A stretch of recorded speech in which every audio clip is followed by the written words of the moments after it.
From DailyForex, this is Chris taking a look at the British pound against the US dollar.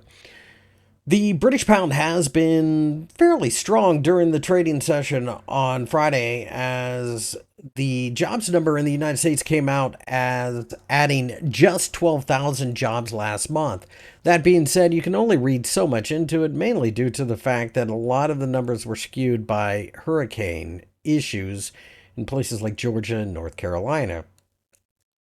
The data probably won't fully factor in everything for several weeks. So I think Wall Street and the trading public in general are probably going to ignore that for a little while.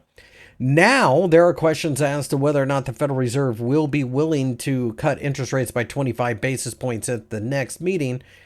And perhaps more importantly, at least in the short term, we have the presidential election on Tuesday. It'll be interesting to see how this plays out. But at this point, it looks like we are at least trying to recover. Speaking of the recovery from the technical analysis standpoint, it's worth noting that Thursday had seen this pair slam into the 1.2850 level, which also features the 200-day EMA. Based on the action of the last 36 hours or so, it looks like the Friday candlestick is just going to be a continuation of that recovery, as perhaps the British pound got a little oversold.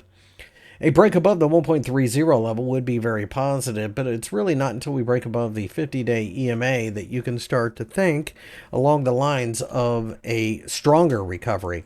If we were to turn around and break down below the 1.2850 level, the US dollar will probably take off with quite a bit of gusto and strength. I also anticipate that would probably be a market-wide phenomenon for the greenback, not just against the British pound.